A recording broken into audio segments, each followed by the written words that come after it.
진흙 범벅이 된 손이 바들바들 떨리며 바닥에 떨어진 쉰 떡 조각을 집어들었을 때 텁텁한 흙냄새와 함께 코를 찌르는 시궁창 악취가 폐부 깊숙이 파고들었지만 사내는 멈추지 않고 그것을 입으로 가져갔다. 운종과 저잣거리 한복판. 비단 옷을 입은 양반네 자제들이 둘러선 채 배를 잡고 웃음을 터뜨리는 소리가 마치 날카로운 화살처럼 고막을 찢어밟길 듯이 울려 퍼졌으나 한진서는 짐승처럼 그르렁거리는 소리를 내며 입안 가득 씹히는 모래알과 썩은 쌀알을 기어 이 목구멍 너머로 삼켜 넘겼다. 보아라. 저 미치광이가 개도 안 먹을 떡을 기어이 삼키는구나. 역시 소문대로 똥오줌도 못 가리는 천하의 바보 천치로다. 비웃음 섞인 외침과 함께 날아온 돌멩이가 이 말을 강타하자 붉은 선혈이 주르륵 흘러내려 시야를 가렸는데 진서는 그 피조차 맛있는 술이라도 되는 양혀를 내밀어 핥으며 희죽희죽 웃어 보였다. 그러나 헝클어진 머리카락 사이로 번뜩이는 그의 눈동자는 낄낄거리는 물이 넘어 갓을 깊게 눌러쓴 채 주막 구석진 자리에서 은밀히 밀서를 주고받는 사내의 손놀림을 독수리처럼 집요하게 쫓고 있었다. 지금 이 순간 뱃속에서 치밀어 오르는 구역질보다 더 참기 힘든 것은 멸문지화를 당한 가문의 원수들 앞에서 광대 노름을 해야 하는 치욕이 아니라 놈들이 나라를 팔아먹으려는 수작을 눈앞에서 목격하고도 당장 칼을 뽑을 수 없는 무력감이었다. 더더 먹어보거라. 이 귀한 술도 주랴. 비단신을 신은 발이 진서의 어깨를 걷어차며 바닥에 엎어진 그에게 술찌지개를 들이부었는데 차가운 액체가 등줄기를 타고 흐르는 굴욕적인 감각 속에서도 진서의 머릿속은 차라리 얼음장처럼 차갑게 식어내리고 있었다. 놈들은 모른다. 지금 자신들이 밟고 있는 이 더러운 거지가 불과 3년 전만 해도 장원 급제하여 임금의 총애를 한 몸에 받던 홍문관 교리 한진서라는 사실을, 그리고 그가 지금 미친 척 연기를 하며 놈들의 숨통을 끊어놓을 비수를 갈고 있다는 사실을 꿈에도 상상하지 못할 것이다. 진서는 바닥을 기며 놈들의 발밑에 떨어진 술방울을 핥는 심혈을 하면서 곁눈질로 주막 안쪽을 다시 살폈는데 청나라 상인 복장을 한 거구의 사내가 품속에서 꺼내 붉은 도장이 찍힌 서찰을 건네는 장면이 흐릿한 시야에 포착되었다. 저 도장 붉은 주사로 찍힌 문양이 낯설지 않다는 생각이 스치자마자 진서의 등골이 오싹해졌고 그는 본능적으로 이 거래가 단순한 밀수가 아니라 조선의 명운이 걸린 영모의 강자기 도장에는 현장임을 직감했다. 광인의 탈을 쓴 진서는 갑자기 발작이라도 일으킨 듯 괴성을 지르며 몸을 뒤틀기 시작했는데 이는 단순한 연기가 아니라 놈들의 시선을 분산시키고 주막 안쪽으로 접근하기 위한 치밀한 계산이었다. 아이고, 하늘이 무너진다. 땅이 솟는다. 도깨비가 춤을 춘다.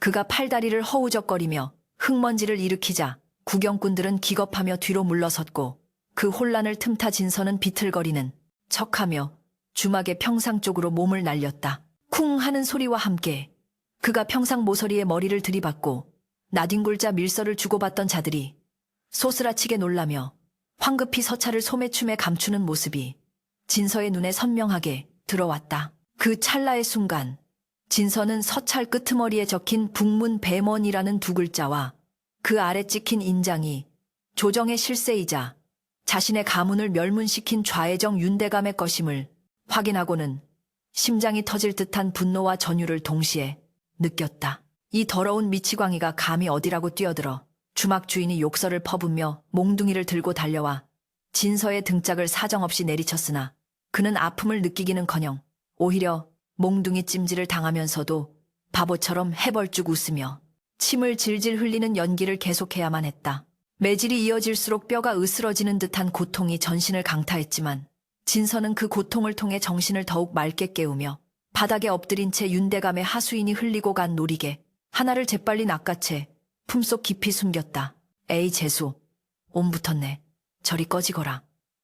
주인의 호통에 구경꾼들이 다시금 조소를 보내는 사이 진서는 쩔뚝거리며 먼지를 털고 일어났는데 그의 멍한 눈빛 뒤에는 방금 확인한 북문이라는 단서와 윤대감의 인장이 머릿속에서 거대한 음모의 지도로 완성되고 있었다. 북문이라면 도성의 수비가 가장 취약한 곳이자 왕실의 비상 탈출로가 있는 곳. 놈들이 그곳을 노린다는 것은 단순한 반역을 넘어 외적을 끌어들이려는 매국 행위가 분명했다. 해가 뉘엿뉘엿 서산으로 넘어가며 붉은 노을이 한양의 하늘을 핏빛으로 물들일 무렵 진서는 사람들의 발길질을 피해 청계천 다리 밑 자신의 거처로 기어들어왔다. 썩은 지푸라기와 곰팡이 핀 거적대기만이 그를 반겨주는 그곳에 도착해서야 비로소 그는 긴장을 풀고 하루 종일 참았던 구역질을 토해내기 시작했다. 위장이 뒤집히는 고통 속에서 낮에 삼켰던 오물들을 다 개워내고 나서야 그는 떨리는 손으로 품속에서 훔쳐낸 놀이개를 꺼내 달빛에 비추어 보았다. 그것은 단순한 장신구가 아니라 윤대감 집안의 집사만이 지니고 다니는 통행패 역할을 하는 물건이었으니 이것만 있으면 놈들의 본거지인 윤대감의 저택 담장을 넘을 수 있다는 생각에 진서의 눈빛이 차갑게 가라앉았다. 그는 개울물에 얼굴에 묻은 흙과 피를 씻어내며 수면에 비친 자신의 얼굴을 응시했는데 헝클어진 머리카락과 덥수룩한 수염 속에 감춰진 눈동자만큼은 예전 홍문관 교리 시절에 총기를 그대로 간직하고 있었다. 아버님, 어머님, 그리고 억울하게 죽어간 내 아내여. 진서는 나지막이 죽은 가족들의 이름을 부르며 주먹을 꽉 쥐었는데 손톱이 살을 파고들어 피가 배어나올 정도로 그의 원하는 깊고도 처절했다.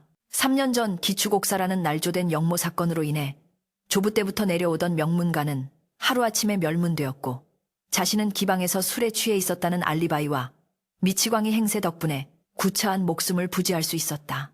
살아남은 것이 죄가 되는 날들이었지만 그는 죽음보다 더한 치욕을 견디며 복수의 칼날을 갈아왔고 이제 드디어 그 칼을 뽑아들 때가 왔음을 본능적으로 느꼈다. 저잣거리의 광대똥물에 뒹구는 거지가 되어 세상을 속여온 지난 3년의 세월은 바로 오늘 밤 윤대감의 목에 칼을 겨누기 위한 긴 잠복기였던 셈이다. 밤이 깊어지자 도성의 소음은 잦아들고 술락꾼들의 발소리만이 간간이 들려오는 정막 속에 진서는 낡은 거적대기 밑에 숨겨두었던 검은 복면과 단검을 꺼내 들었다. 녹슬고 이가 빠진 단검이었지만 그에게는 천하복원보다 더 소중한 무기였으니 그는 검날을 숫돌에 갈며 낮에 보았던 윤대감 하수인의 얼굴과 서찰의 내용을 다시 한번 되새김질했다.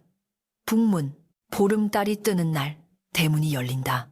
흩어진 퍼즐 조각들이 맞춰지며 드러난 그림은 상상 이상으로 끔찍한 것이었기에 그는 잠시 동작을 멈추고 거친 숨을 몰아쉬어야 했다. 만약 자신의 추측이 맞다면 윤대감은 단순히 왕위를 노리는 것이 아니라 청나라 군대를 끌어들여 조선 전체를 피바다로 만들 작정이었다. 이것은 개인의 복수를 넘어선 나라의 존망이 걸린 문제였기에 진서의 어깨는 천근만근 무거워졌다. 어둠이 짙게 깔린 청계천변을 벗어나 지붕 위를 달리는 진서의 몸놀림은 낮에 보았던 절름발이 거지의 그것과는 전혀 딴판으로 날렵하고 소리가 없었다. 그는 그림자 속에 몸을 숨긴 채 윤대감의 저택이 위치한 북촌으로 향했는데 기와지붕을 밟고 지나가는 그의 발걸음은 마치 고양이처럼 은밀했고 눈빛은 먹이를 노리는 야수처럼 형형하게 빛났다. 저택 근처에 다다르자 높디 높은 담장 너머로 수많은 횃불이 일렁이고 삼엄한 경비가 펼쳐져 있는 것이 보였지만 진서는 두려움 대신 입가에 서늘한 미소를 띄웠다. 놈들이 경계를 강화했다는 것은 그만큼 감추고 싶은 비밀이 크다는 방증이었고 오늘 밤 그 비밀의 심장부로 파고들어 확실한 물증을 확보해야만 내일의 태양을 볼 자격이 있다고 그는 스스로에게 다짐했다. 담벼락 아래 웅크리고 앉아 술락꾼이 지나가기를 기다리던 진서는 문득 담장 안쪽 별채에서 들려오는 미세한 가야금 소리에 귀를 기울였다. 그 선율은 구슬프면서도 어딘가 낯이 익었는데 기억을 더듬어 보니 그것은 3년 전 죽은 아내가 즐겨 타던 곡조와 너무나 흡사하여 그의 심장을 덜컥 내려앉게 만들었다. 설마, 아니야. 그럴 리가 없다. 그는 고개를 세차게 흔들어 잡념을 떨쳐내려 했지만 가슴 한구석에서 피어오르는 불길한 예감과 의구심은 쉽게 사라지지 않았다. 만약 아내가 죽지 않고 살아있다면, 그리고 지금 원수의 집 안에서 가야금을 타고 있다면 그것은 죽음보다 더 잔혹한 운명의 장난일 터였다. 진서는 흔들리는 마음을 다잡으며 품속에 놀이개를 꽉 쥐었고 술락꾼의 발소리가 멀어지자마자 날다람쥐처럼 담장을 뛰어넘어 어둠 속으로 몸을 던졌다. 정원숲을 사이에 몸을 숨긴 진서는 별채 쪽을 주시했는데 창호지 문 너머로 비치는 그림자는 분명 여인의 모습이었고 그 곁에는 갓을 쓴 사내가 술잔을 기울이고 있는 실루엣이 어른거렸다. 대감 약조하신 날짜가 다가오는데 준비는 차질 없으신지요? 사내의 목소리가 들려오자 진서는 숨소리조차 죽이며 귀를 곤두세웠는데 그 목소리의 주인공은 낮에 주막에서 보았던 청나라 상인이 아니라 놀랍게도 조정에 병권을 쥐고 있는 병조판서였다. 윤대감뿐만 아니라 병조판서까지 연루된 거대한 역모라는 사실에 진서는 경악을 금치 못했고 등줄기에서 식은땀이 흘러내렸다. 이 나라의 썩은 부위가 생각보다 훨씬 깊고 넓게 퍼져 있음을 깨달은 그는 지금 당장 뛰어들어가 놈들의 목을 베고 싶은 충동을 억누르며 더 결정적인 증거를 찾기 위해 별채의 뒷문 쪽으로 조심스럽게 발을 옮겼다. 그때였다. 어디선가 날아온 돌멩이 하나가 진서가 숨어있는 숲풀 근처에 툭 떨어졌고 그 소리에 놀란 경비병들이 누구냐 라고 외치며 횃불을 들고 달려오기 시작했다. 진서는 순간적으로 자신이 발각되었음을 직감하고 몸을 웅크렸으나 돌멩이가 날아온 방향을 보니 그것은 누군가 일부러 던진 것이 분명했다. 누군가 어둠 속에서 자신을 지켜보고 있다는 사실, 그리고 그가 자신을 도와주려는 것인지 아니면 함정에 빠뜨리려는 것인지 알 수 없는 상황 속에서 진서는 절체절명의 위기에 봉착했다. 횃불의 불빛이 점점 가까워지고 칼을 뽑아든 무사들의 살기가 피부로 느껴지는 순간 진서는 다시 한번 미치광이의 가면을 써야 할지 아니면 검객의 본 모습을 드러내야 할지 생사를 건 선택의 기로에 섰다. 잡았다. 이 쥐새끼 같은 놈 거친 고함 소리와 함께 억센 소나기가 진서의 뒷덜미를 낚아채 바닥으로 내동댕이 쳤다. 흙먼지가 피어오르는 속에 횃불의 뜨거운 열기가 얼굴을 덮쳤고 서슬퍼런 칼날들이 사방에서 그의 목을 겨누었다. 절체절명의 순간 진서의 입에서는 비명 대신 기괴한 웃음소리가 터져 나왔다. 히히 내 떡 내놔라. 이 도깨비들아. 그는 바닥에 뒹굴며 아까 주워든 돌멩이를 소중한 보물인 양 가슴에 품고 칼을 든 무사들을 향해 침을 튀기며 삿대질을 해댔다. 저리가 이건 옥황상제님이 주신 꿀떡이란 말이다. 너희 같은 똥강아지들에겐 안 줄 거야.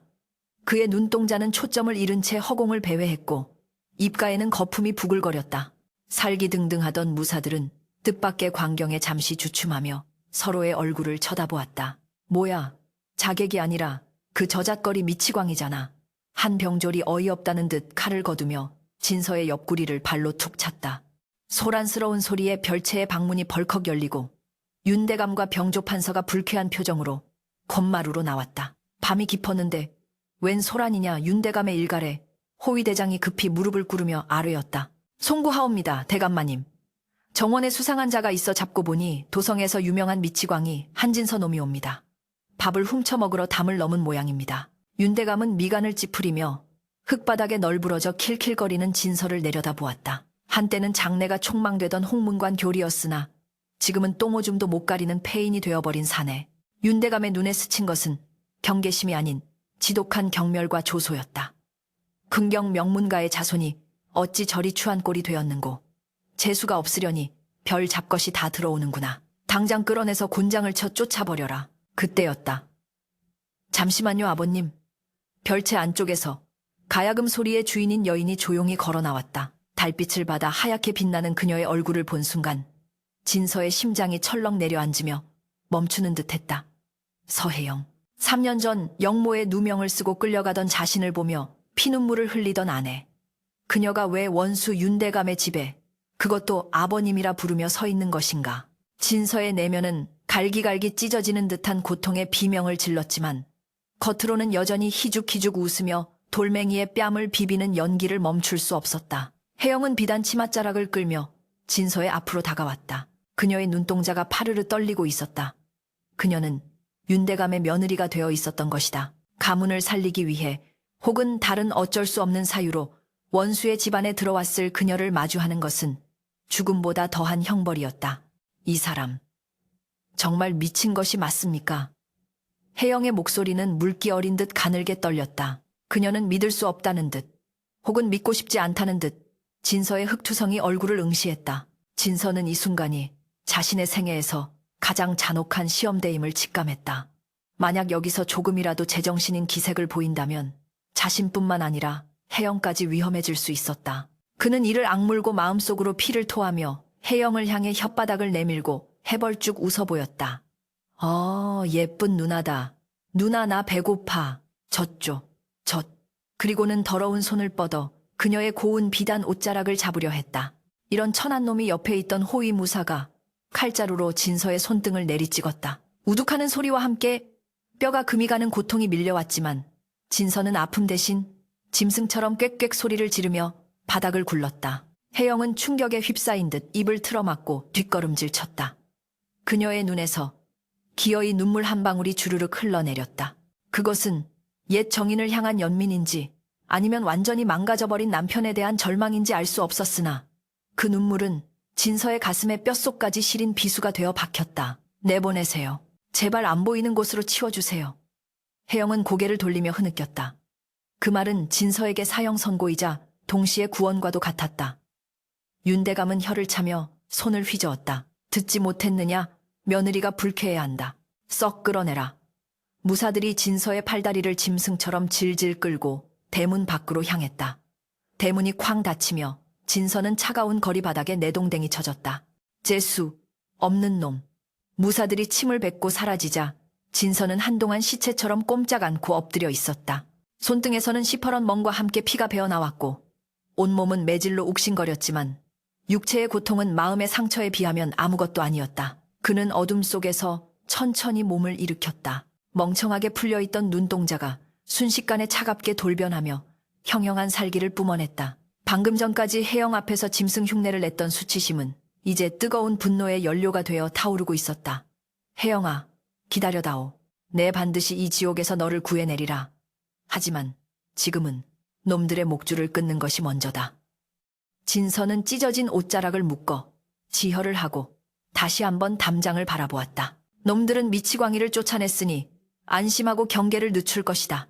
바로 지금이 기회였다. 진서는 아까와는 다른 방향, 하수구 구멍이 연결된 후원 쪽으로 소리 없이 이동했다. 악취가 진동하는 진흙탕을 기어서 좁은 수구를 통과하는 동안 그는 쥐떼와 썩은 오물을 온몸으로 견뎌내야 했다.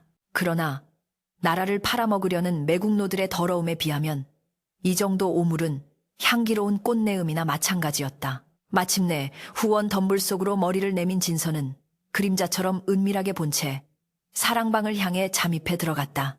창호지에 비친 그림자는 2개. 윤대감과 병조판서는 여전히 밀담을 나누고 있었다. 진서는 젖은 손가락으로 문구멍을 뚫고 숨을 죽인 채 방 안을 들여다보았다. 방 안의 탁자 위에는 커다란 지도가 펼쳐져 있었는데 붉은색 먹으로 도성 북문의 위치와 진입 경로가 상세하게 표시되어 있었다. 윤대감은 탁자를 손가락으로 두드리며 낮고 음침한 목소리로 말했다. 다음 달 보름달이 가장 밝은 날 자시즈쥐. 북문의 수비대장은 이미 4사람으로 교체해 두었네. 청군 도군 선발대가 도착하면 횃불 3번을 신호로 문을 열 것이야. 병조판서가 고개를 끄덕이며 잔을 채웠다. 북문이 뚫리면 경복궁까지는 식은 죽먹기지요. 전하께서 미처 피난을 떠나시기도 전에 도성을 장악할 수 있을 것입니다. 그런데 대감 약조한 문서는 받으셨습니까? 윤대감은 품속에서 비단으로 쌓인 문서 하나를 꺼내 펼쳐 보였다. 거기에는 청나라 황제의 옥새가 찍힌 미략서가 들어있었다. 조선의 영토 절반을 넘기는 대가로 윤대감을 왕으로 책봉한다는 천인 공로할 내용이 적혀 있었다. 진서의 주먹이 부들부들 떨렸다. 저 문서 하나면 윤대감 일파를 모조리 능지처참할 수 있다. 당장이라도 뛰어들어가 저 문서를 뺏고 놈들의 목을 베고 싶었지만 사랑방 주변에는 기척을 숨긴 고수들이 매복해 있음을 그의 예민한 감각이 경고하고 있었다. 지금 섣불리 움직였다가는 개죽음뿐이다. 증거는 확인했다. 날짜와 시간, 그리고 방법까지 알아냈다. 이제 필요한 것은 이 사실을 믿어줄 사람과 거사를 도모할 병력이다. 진서는 놈들의 대화를 머릿속에 각인시키며 뒷걸음질로 천천히 물러났다. 그때 사랑방 문이 벌컥 열리며 윤대감이 밖으로 나왔다. 누구냐? 거기에 쥐새끼가 숨어있구나. 진서가 밟은 나뭇가지 소리를 예민한 윤대감이 놓치지 않은 것이다. 순식간에 어둠 속에서 검은 옷을 입은 자객들이 튀어나와 진서를 포위했다. 이번에는 연기로 넘어갈 수 있는 상황이 아니었다. 진서는 더 이상 등을 굽힌 미치광이가 아니었다. 그는 허리를 꼿꼿이 펴고 품속에서 녹슨 단검을 꺼내 들었다. 달빛을 받은 단검의 날은 볼품없었으나 그것을 쥔 진서의 눈빛은 서슬퍼런 명검보다 더 날카롭게 빛났다. 오냐, 내 발로 들어왔으니 나갈 때도 내 마음대로 나가마. 진서가 낮게 으르렁거리자 자객들이 일제히 검을 휘두르며 덤벼들었다. 챙채챙쇠가 부딪히는 날카로운 소음이 정적을 찢었다. 진서는 현란한 몸놀림으로 칼날을 피하며 자객의 급소를 가격했다. 3년간 숨겨왔던 그의 무예가 폭발하는 순간이었다. 하지만 적의 숫자가 너무 많았다. 허벅지와 어깨에 칼이 스치며 붉은 피가 솟구쳤다. 이대로 가다간 꼼짝없이 당할 판이었다. 진서는 주머니에 넣어두었던 잿가루를 한 줌 꺼내 허공에 흩뿌렸다. A시야가 가려진 자객들이 기침하며 주춤하는 사이 진서는 담장을 향해 필사적으로 몸을 날렸다. 등 뒤로 표창이 날아와 종아리에 박혔지만 그는 고통을 씹어 삼키며 어둠 속으로 사라졌다. 쫓아라. 놈을 놓치면 우리 모두 죽은 목숨이다. 윤대감의 악에 바친 고함 소리가 밤하늘을 울렸다. 부상을 입고 피를 흘리는 몸으로 도망치는 진서의 머릿속에는 오직 한 가지 생각뿐이었다. 살아야 한다. 살아서 이 사실을 알려야 한다. 그는 미로 같은 북촌의 골목길을 비틀거리며 달렸다. 시야가 흐려지고 숨이 턱끝까지 차올랐지만 멈출 수 없었다. 이 나라의 운명이 그리고 혜영의 목숨이 자신의 발걸음에 달려 있었다. 어디로 가야 하는가? 누구를 찾아가야 하는가? 조정은 이미 썩었고 궐안에도 윤대감의 첩자들이 득실거릴 터였다. 그때 문득 뇌리를 스치는 이름이 있었다. 3년 전 자신과 함께 쫓겨나 낙향해 있는 강직하기로 소문난 전임 훈련대장 최무식. 그라면 믿어줄 것이다. 하지만 그는 지금 도성 밖 100리나 떨어진 양주에 은거하고 있었다. 날이 밝기 전에 도성을 빠져나가야 한다. 진서는 종아리에 박힌 표창을 억지로 뽑아내고 찢어진 옷으로 상처를 동염했다. 식은땀이 비오듯 쏟아졌지만 그는 이를 악물고 일어섰다. 저 멀리서 횃불을 든 추격대의 소리가 점점 가까워지고 있었다. 그는 다시금 미치광이의 탈을 쓰기 위해 헝클어진 머리를 더욱 쥐어뜯고 피 묻은 얼굴에 진흙을 발랐다. 그러나 그의 가슴 속에 품은 칼날은 그 어느 때보다 뜨겁고 단단하게 단련되어 있었다. 이제 그림자 속의 칼날이 세상 밖으로 나와 적의 심장을 겨눌 시간이 다가오고 있었다. 동트는 새벽의 푸르스름한 빛이 청계천 다리 밑을 비추기 시작했을 때 한진서는 고열에 시달리며 식은땀을 흘리고 있었다. 지난밤 자객의 표창에 찢긴 종아리 살점은 퉁퉁 부어올라 마치 썩은 고기처럼 검붉게 변해 있었고 독이 스며든 것인지 전신을 휘감는 오한은 뼈마디가 부딪힐 정도로 격렬했다. 그러나 육체의 고통보다 그를 더 괴롭히는 것은 시시각각 조여오는 시간의 압박이었다. 윤대감이 거사를 도모하기로 한 보름까지는 이제 불과 닷새. 그 안에 도성 밖 양주에 은거한 최무식 장군에게 이 사실을 알리고 병력을 끌어와야만 했다. 하지만 지금 도성 사대문은 역병이 돈다는 핑계로 철통같이 봉쇄되었고 성벽 곳곳에는 윤대감의 사병들이 매의 눈으로 오가는 이들을 감시하고 있으니 부상당한 몸으로 성을 빠져나가는 것은 불 속으로 뛰어드는 불나방이나 다름없는 짓이었다. 진서는 흐릿해지는 정신을 붙잡기 위해 제 허벅지를 주먹으로 내리치며 곁에서 걱정스러운 눈빛으로 자신을 내려다보는 10살배기 거지소년 개똥이를 불렀다. 개똥아, 내 말이 들리느냐? 너만이 이 나라를, 아니 우리 모두를 살릴 수 있다. 개똥이는 부모 없이 자라 눈치 하나로 살아남은 아이였지만 평소 미친 척하던 진서가 가끔씩 보여주는 서늘한 눈빛과 따뜻한 보살핌을 누구보다 잘 알고 따르던 터였다. 진서는 떨리는 손으로 품속에서 찢어낸 옷자락에 피로 쓴 밀서를 꺼내 개똥이의 꼬질꼬질한 손에 쥐어주었다. 이걸 개구멍을 통해서라도 반드시 성 밖으로 가지고 나가야 한다. 양주 목장에 계신 최 장군님께 전해라. 목숨을 걸고 뛰어야 한다. 아이는 영문도 모른 채 비장한 진서의 표정에 압도되어 고개를 끄덕였지만 문제는 성문 경비가 평소보다 몇 배는 삼엄하다는 것이었다.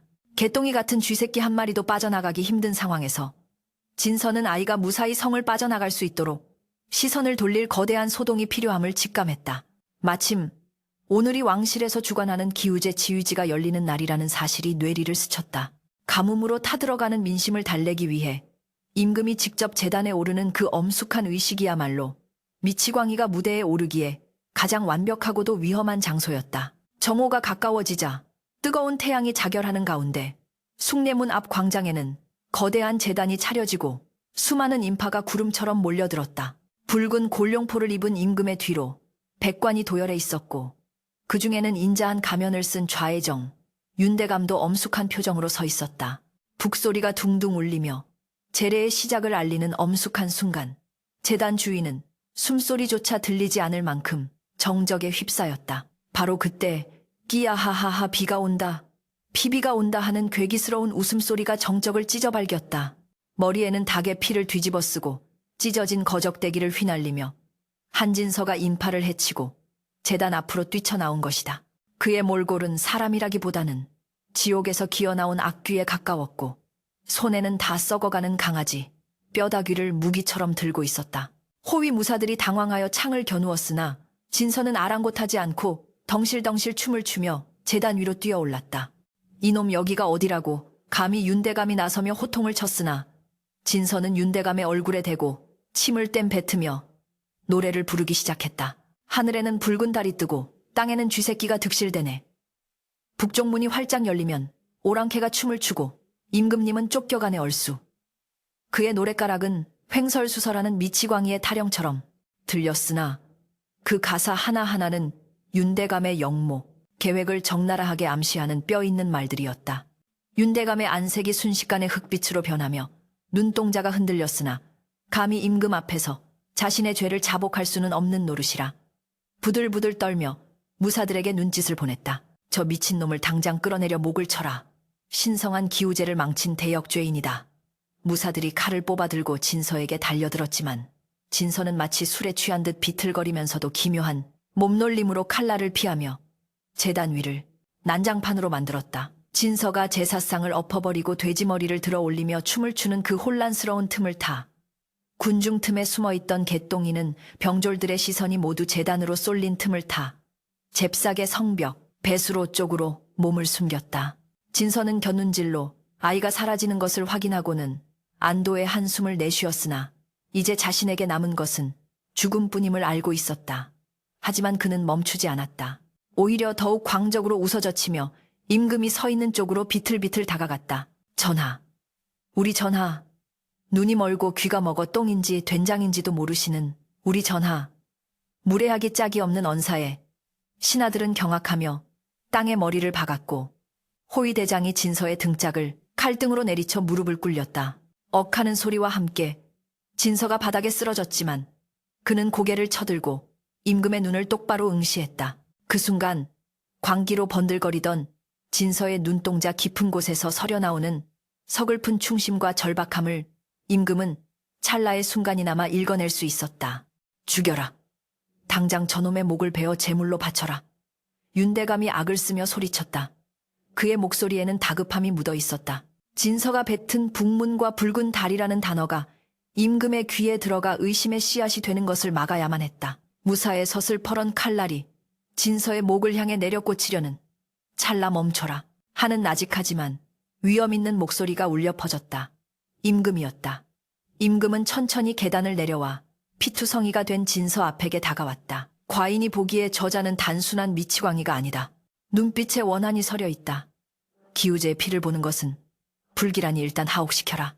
내 친히 국문하겠다. 임금의 명령에 윤대감은 입술을 깨물며 분루를 삼켜야 했고 진서는 속으로 쾌재를 불렀다. 당장의 죽음은 면했으나 이제부터는 놈들의 감시 속에서 살아남아 진실을 밝혀야 하는 더 큰 싸움이 기다리고 있었다. 포승줄에 묶여 의금부로 끌려가는 진서의 뒤로 갑자기 하늘에서 뚝뚝 빗방울이 떨어지기 시작했다. 사람들은 기우제의 효험이라며 환호성을 질렀지만 진서에게 그 비는 마치 닥쳐올 피바람을 예고하는 전주곡처럼 느껴졌다. 차가운 빗물이 얼굴의 핏자국과 닭 피를 씻어내자 드러난 그의 얼굴은 더 이상 바보 천치의 그것이 아닌 결의에 찬 투사의 모습이었다. 그는 빗속을 걸으며 마음속으로 기도했다. 개똥아, 부디 늦지 말아라. 내 목숨은 이제 내 발끝에 달려있다. 의금부의 차가운 돌바닥에 내동댕이 쳐진 진서는 옥사 안의 어둠 속에서 윤대감이 심어놓은 간수들이 보내는 살기 어린 눈빛을 느꼈다. 오늘 밤 그들이 자신을 암살하러 올 것임은 불을 보듯 뻔한 일이었다. 깊은 밤, 옥사 안은 쥐 죽은 듯 조용했고 밖에는 장대비가 쏟아지는 소리만 요란했다. 진서는 벽에 등을 기대고 앉아 고통을 참으며 명상에 잠겼는데 그때 옥사 복도 끝에서 스산한 발소리가 들려왔다. 예상대로였다. 윤대감은 내일 국문이 열리기 전에 후환을 없애려 자객을 보낸 것이다. 복면을 쓴 간수 2명이 열쇠로 문을 따고 들어와 소리 없이 단검을 꺼내 들었다. 진서는 쇠사슬에 묶인 손발을 움직여 보았지만 육중한 사슬은 꿈쩍도 하지 않았다. 꼼짝없이 앉아서 죽음을 맞이해야 하는 절체절명의 순간, 진서는 짐승처럼 울부짖으며 바닥에 있는 집단에 불을 붙일 기세로 미친 척 발광을 시작했다. 불이다. 불 도깨비가 불을 지른다. 그의 갑작스러운 고함에 자객들이 흠칫 놀라는 사이 옥사 밖에서 무슨 일이냐 하는 당직 무관의 목소리가 들려왔다. 자객들은 혀를 차며 황급히 물러났지만 진서는 이것이 단지 시간을 조금 벌었을 뿐이라는 것을 알고 있었다. 날이 밝으면 그는 임금 앞에 끌려나가게 될 것이고 거기서 윤대감과의 마지막 승부를 벌여야 한다. 증거는 자신의 기억과 훔쳐본 지도, 그리고 아직 도착하지 않은 최무식 장군뿐이다. 승산 없는 싸움처럼 보였지만 진서는 포기하지 않았다. 그는 젖은 집단 밑에서 아까 소동을 피우며 몰래 주워온 뾰족한 쇠조각 하나를 손에 꽉 쥐었다. 이것으로 사슬을 끊을 수는 없겠지만 적어도 내일 국문장에서 자신의 혀를 깨물고 죽는 한이 있더라도 윤대감의 살점을 물어뜯겠다는 각오였다. 빗줄기는 더욱 거세지고 한양의 운명이 걸린 밤은 그렇게 깊어만 갔다. 과연 개똥이는 무사히 양주에 도착했을까? 어둠 속에서 번뜩이는 진서의 눈빛만이 희미한 희망의 등불처럼 타오르고 있었다. 서늘한 바람이 형틀에 묶인 한진서의 피투성이 몸을 스치고 지나갔다. 지난밤 내린 비로 인해 축축하게 젖은 의금부 마당에는 살기를 띤 침묵만이 무겁게 내려앉아 있었고 도열한 금부도사들의 서슬퍼런 칼날은 희미한 새벽빛을 받아 섬뜩하게 번뜩였다. 죄인은 들어라. 내 놈이 어제 기우재단에서 보인 폐악질은 능지처참을 당해도 모자랄 대역죄다. 허나 전하의 성심으로 마지막 변론의 기회를 주었거늘 내 놈은 아직도 미친 척으로 일관할 셈이냐. 의금부 판사의 호통이 쩌렁쩌렁 울렸지만 진서는 고개를 푹 숙인 채 흐흐흐 기괴한 웃음소리만 흘려보냈다. 단상 높은 곳 용상에 앉은 임금의 미간이 깊게 패였다. 임금의 옆에 선 좌회정 윤대감은 회심의 미소를 애써 감추며 걱정스러운 척 임금에게 속삭였다. 전하 보시다시피 저자는 구제불능의 광인입니다. 더 이상 국문을 해봐야 성체만 피곤하실 따름이니 즉시 형을 집행하여 국법의 엄중함을 보이시옵소서. 윤대감의 재촉에 임금은 한숨을 내쉬며 손을 들어 형 집행을 명하려 했다. 망나니가 입에 술을 뿜고 춤을 추며 거대한 칼을 높이 쳐들던 그 절체절명의 순간 진서의 헝클어진 머리카락 사이로 번뜩이는 눈빛이 윤대감의 심장을 꿰뚫을 듯 날아와 박혔다. 멈추시오. 망나니의 칼이 춤을 멈추기도 전에 진서의 입에서 터져나온 것은 짐승의 괴성이 아니었다. 그것은 지극히 또렷하고 서리빨처럼 차가우며 천둥처럼 위험 있는 선비의 목소리였다. 누가 감히 이 나라의 충신을 미치광이라 부르는가. 장내는 순식간에 물을 끼얹은 듯 조용해졌고 임금조차 놀라 몸을 앞으로 기울였다. 진서는 묶여있던 밧줄을 끊어버릴 듯한 기세로 몸을 일으켜 세우며 굽었던 등을 꼿꼿이 펴고 윤대감을 정면으로 노려보았다. 그 모습은 더 이상 저잣거리의 거지가 아닌 3년 전 조정에서 강직함을 떨치던 홍문관 교리 한진서의 현신이었다. 네, 내 놈이 감히 윤대감이 당황하여 소리쳤으나 진서의 기세에 눌려 말끝이 흐려졌다. 진서는 임금을 향해 무릎을 꿇지 않고 당당히 서서 포효했다. 전하 소신 전 홍문관 교리 한진서이옵니다. 지난 3년 역적의 누명을 쓰고 똥물에 구르며 짐승보다 못한 삶을 연명한 것은 오로지 오늘 이 자리에서 저 간신배 윤형구의 추악한 역모를 고발하기 위함이었습니다. 장내가 술렁거리기 시작했다. 죽은 줄 알았던 혹은 미쳐버린 줄 알았던 천재 관료의 귀환에 대신들의 얼굴이 경악으로 물들었다. 허무맹랑하다. 저놈이 죽을 때가 되니 헛소리를 짓거리는구나. 여봐라. 당장 저놈의 목을 쳐라. 윤대감이 발악하듯 고함을 질렀다. 호위 무사들이 주춤거리며 다가오자 진서는 우렁찬 목소리로 그들을 제지했다. 내 몸에 손대지 마라. 내 말 한마디 한마디가 곧 나라의 명운이다. 진서는 윤대감을 손가락으로 가리키며 쏘아붙였다. 그의 목소리에는 지난 3년의 한과 분노, 그리고 나라를 구하겠다는 일념이 끓어오르고 있었다. 윤형구 내놈이 병조판서와 결탁하여 북문의 수비대장을 매수하고 다가오는 보름날 자시의 청나라 군대를 끌어들여 도성을 피바다로 만들려는 계획을 내가 모를 줄 알았더냐. 윤대감의 얼굴이 백지장처럼 하얗게 질렸다. 구체적인 날짜와 장소, 공모자까지 정확히 짚어내는 진서의 말에 그는 다리가 풀려 휘청거렸다. 저놈이 미쳐서 헛것을 본 게야. 증거가 있느냐. 증거도 없이 일국의 재상을 모함하다니. 이는 삼족을 멸할 죄다. 윤대감은 마지막 발악으로 증거를 요구했다. 옥사에서 옷을 다 뒤져보았으나 아무런 문서도 나오지 않았기에 불의는 배짱이었다. 진서는 피 묻은 입가에 서늘한 미소를 띄었다. 증거 내놈이 청나라 사신과 주고받은 미략서는 이미 내 손을 떠나 안전한 곳으로 가고 있다. 허나 당장 눈앞에 보여줄 증거를 원한다면 여기 있다. 진서는 묶인 손을 비틀어 품속 깊은 곳, 상투 속에 숨겨두었던 작은 물건을 바닥에 떨구었다. 짤랑하는 맑은 소리와 함께 떨어진 것은 윤대감 가문의 문양이 새겨진 옥패와 병조판서의 인장이 찍힌 북문 출입회였다. 이것은 이틀 전 밤 내가 내 놈의 사랑방에서 훔쳐나온 것이다. 병조판서의 사사로운 출입회가 왜 좌의정의 안방에 있었는지 해명해 보아라. 병조판서가 비명을 지르며 자리에 주저앉았다. 움직일 수 없는 물증 앞에 모든 변명은 힘을 잃었다. 임금의 눈빛이 차갑게 변했다. 좌의정 설명해보라. 저것이 왜 그대의 방에 있었는가? 윤대감은 식은땀을 비오듯 흘리며 엎드렸다. 전하 억울하옵니다. 저 미치광이가 어디서 훔쳐다가 조작한 것입니다. 소신은 모르는 일입니다. 그때였다. 궁궐 밖에서 둥둥둥 급박한 북소리가 울려 퍼지더니 흙먼지를 뒤집어 쓴 전령이 헐레벌떡 마당으로 뛰어들어왔다. 전하급보이옵니다. 양주에 은거하던 최무식 장군이 군사를 이끌고 북문을 포위 매복해 있던 청나라 선발대와 내통하던 반역도당을 전원 체포하였다 하옵니다. 전령의 외침은 마치 하늘이 내린 심판의 번개처럼 윤대감의 정수리를 강타했다. 진서가 보낸 개똥이가 기적적으로 최 장군에게 닿았고 최 장군이 밤을 새워 군사를 몰고 와 거사를 제압한 것이다. 최무식이 윤대감은 망연자실하여 바닥에 주저앉았다. 모든 것이 끝났다. 진서의 치밀한 계획과 목숨을 건 연기가 마침내 거대한 악의 뿌리를 뽑아낸 것이다. 진서는 하늘을 우러르며 긴 숨을 토해냈다. 아버님, 어머님, 그리고 혜영아, 보고 있느냐? 내 기어이 해내고야 말았다. 저 역적놈들을 당장 하옥하라. 임금의 불호령이 떨어지자 금부도사들이 윤대감과 병조판서를 포박했다. 끌려가는 윤대감은 진서를 노려보며 악을 썼다. 내 이놈 한진서 내 놈이 정녕 미친 척을 하며 우리를 속였단 말이냐. 양반의 채통도 버리고 똥물을 마시며 진서는 그를 향해 싸늘하게 대답했다.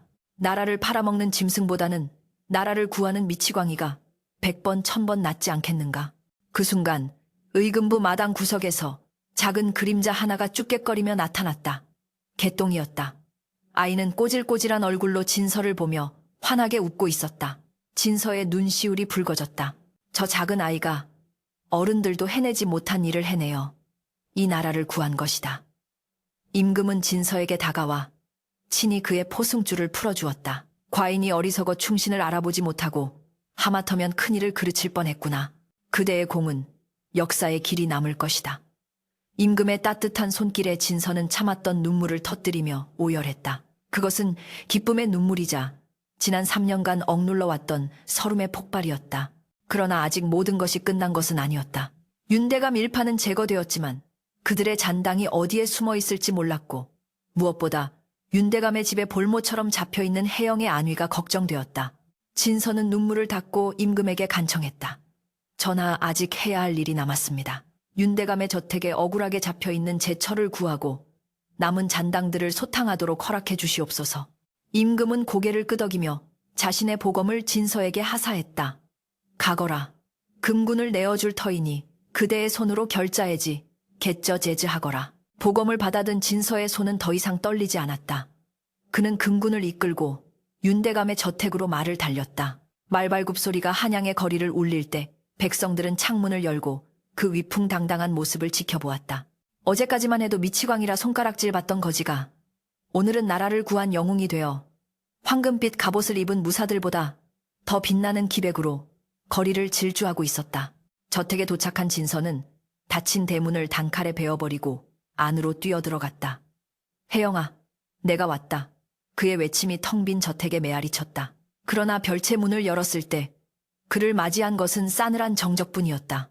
방 안에는 혜영이 타던 가야금만이 덩그러니 놓여 있었고 혜영의 모습은 어디에도 보이지 않았다. 바닥에는 그녀가 남긴 듯한 하얀 비단천이 떨어져 있었는데 거기에는 붉은 피로 쓴 짧은 글귀가 적혀 있었다. 살아서 다시 만나기를. 진서의 심장이 쿵 내려앉았다. 윤대감이 끌려가기 직전 이미 손을 써서 혜영을 어디론가 빼돌린 것이 분명했다.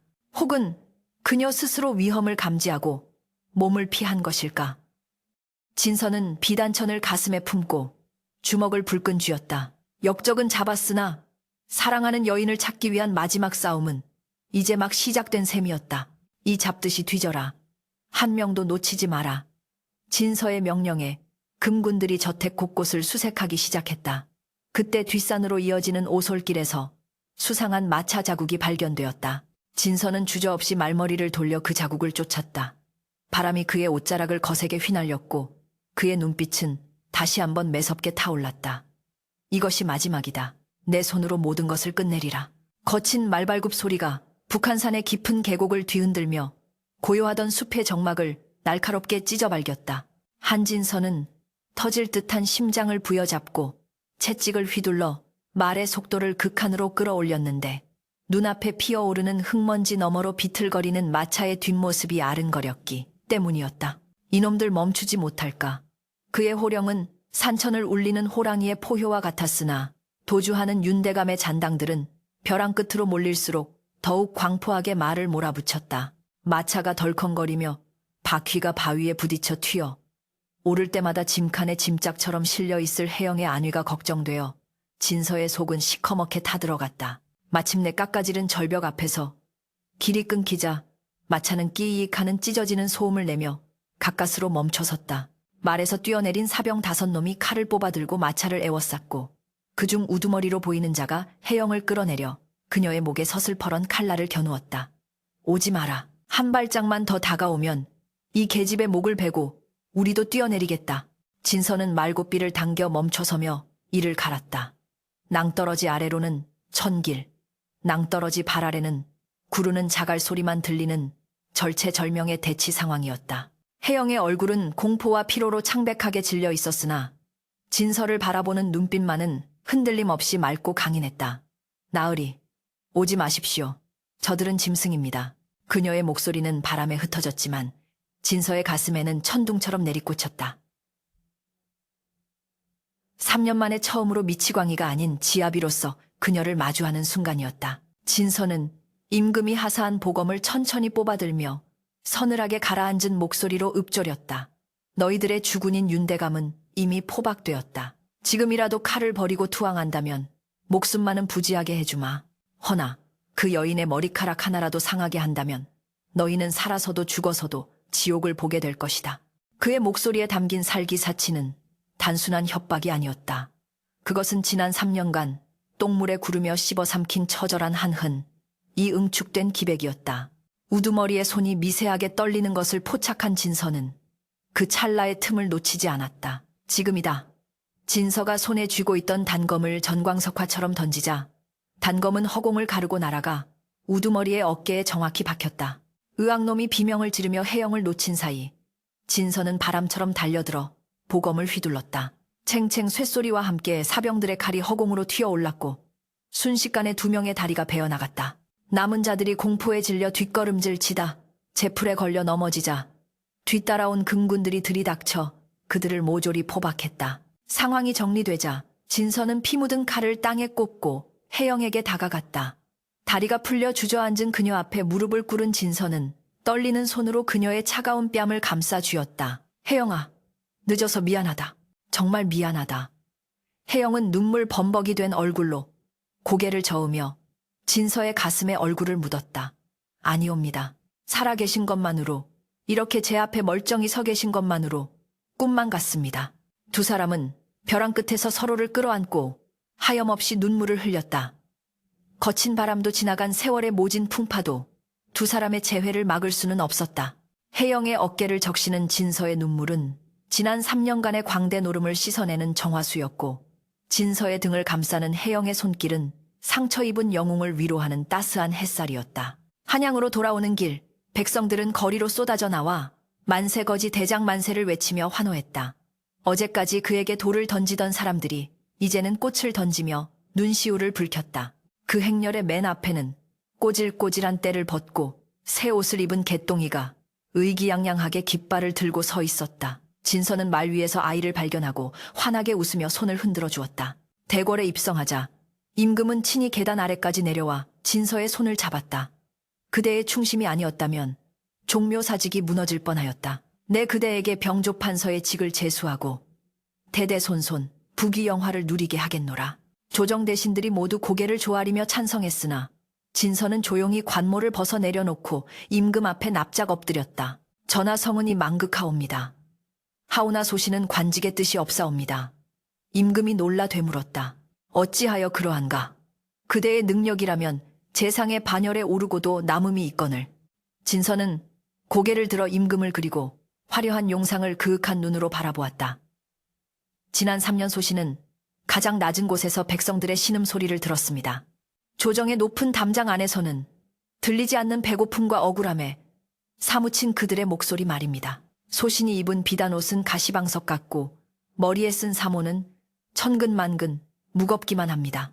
소신에게 상을 내리시려거든 부디 저잣거리의 고아들을 거두어 먹일 수 있는 작은 쌀독 하나와 낙향하여 늙은 아비로서 살 수 있는 자유를 허락해 주시옵소서. 장내에 숙연한 침묵이 흘렀다. 부귀영화를 마다하고 다시 백성의 곁으로 돌아가겠다는 그의 결심에 탐욕에 찌들었던 대신들은 부끄러움에 고개를 들지 못했다. 임금은 한참 동안 진서를 바라보다가 깊은 탄식과 함께 고개를 끄덕였다. 과연 그대는 진정한 선비로다. 내 그대의 뜻을 꺾지 않겠다. 허나 언제든 나라가 위기에 처하면 다시 돌아와야 한다. 진서는 눈물로 감사를 표하며 명을 받들겠나이다 라고 답했다. 임금은 진서의 청대로 개똥이를 비롯한 거리의 아이들을 위한 구휼기관을 설치하고 진서에게는 명예로운 호칭과 함께 넉넉한 전답을 하사했다. 계절이 바뀌어 산천이 붉게 물든 어느 늦가을 경기도 양평의 한적한 강가에는 작은 초가집 한 채가 그림처럼 자리 잡고 있었다. 마당에는 고추가 널려 있고 처마 밑에는 곶감이 주렁주렁 매달려 가을 햇살을 받고 있었다. 방 안에서는 맑고 청아한 가야금 소리가 흘러나오고 있었는데 그 선율에 맞춰 글 읽는 아이들의 낭낭한 목소리가 어우러져 평화로운 화음을 만들어내고 있었다. 자, 오늘은 여기까지 하겠다. 스승의 말에 아이들이 와하고 환호하며 밖으로 뛰쳐나갔다. 책을 덮고 아이들을 흐뭇하게 바라보는 사내, 그는 바로 한진서였다. 수염은 단정하게 길렀고 옷차림은 소박한 배옷이었지만 그의 얼굴에는 예전의 광기나 도끼 대신 온화한 미소가 감돌고 있었다. 서방님, 새참 드세요. 부엌에서 혜영이 찐 고구마와 시원한 동치미 국물을 내왔다. 그녀의 얼굴에도 잃어버렸던 생기와 홍조가 되살아나 있었다. 진서는 혜영의 손을 잡고 갯마루에 앉아 유유히 흐르는 남한강을 바라보았다. 참으로 좋구나. 똥물에 뒹굴던 시절에는 상상도 못했던 평화야. 진서의 말에 혜영이 짐짓 눈을 흘기며 웃었다. 어찌 자꾸 그 험한 말씀을 꺼내십니까? 동네 사람들이 아직도 서방님을 거지도사님이라 부르는 걸 아시는지요? 두 사람은 마주보고 껄껄 웃음을 터뜨렸다. 그때 살인문이 열리며 훤칠하게 자란 청년 하나가 성큼성큼 들어왔다. 무관의 복장을 한 그는 다름 아닌 개똥이었다. 스승님 사모님 한양에서 좋은 소식을 가지고 왔습니다. 개똥이의 씩씩한 목소리에 진서는 반가움에 맨발로 뛰어나갔다. 개똥이는 이제 어엿한 왕실 근위대의 장교가 되어 있었다. 그는 임금이 보낸 서찰과 선물을 진서에게 바쳤다. 전하께서 백성들이 태평성대를 누리고 있다며 이 모든 것이 스승님의 덕분이라 하셨습니다. 진서는 서찰을 읽어 내려가며 벅찬 감동을 느꼈다. 윤대감 일파가 사라진 조정은 안정을 되찾았고 국방은 튼튼해졌으며 백성들의 삶은 윤택해졌다. 자신이 미치광이 행세를 하며 지켜낸 나라가 비로소 제 자리를 찾은 것이다. 진서는 개똥이의 어깨를 두드리며 말했다. 아니다. 나는 그저 썩은 물을 퍼내려 했던 늙은 광대일 뿐이 나라를 지탱하는 것은 너와 같이 맑은 눈을 가진 젊은이들이다. 밤이 깊어지자 세 사람은 모닥불을 피워놓고 둘러앉아 예지야기 꽃을 피웠다. 타닥타닥 타오르는 장작불 위로 밤하늘의 은하수가 쏟아져 내렸다. 진서는 밤하늘을 올려다보며 생각했다. 미친다는 것은 무엇인가? 권력에 미쳐 나라를 파는 자가 진정 미친 것인가? 아니면 나라를 구하기 위해 스스로 미치광이가 된 자가 미친 것인가? 세상 사람들은 그를 광인광런이라 불렀지만 그는 알고 있었다. 그 광기야말로 가장 치열하고 뜨거운 애국심이었음을, 그리고 이제 그 광기는 사랑하는 아내와 제자들, 그리고 이 아름다운 강산을 지키는 부드러운 바람이 되어 그의 곁에 머물고 있었다. 혜영이 다시 가야금을 뜯기 시작했다. 그 선율은 더 이상 슬프지 않았다. 그것은 고난을 이겨낸 자만이 부를 수 있는 환희의 노래이자 앞으로 이어질 평온한 날들에 대한 축복이었다. 진서는 혜영의 어깨에 머리를 기대고 눈을 감았다. 코끝에 스치는 흙냄새와 장작 타는 냄새, 그리고 사랑하는 사람의 향기가 어우러져 완벽한 행복을 만들어냈다.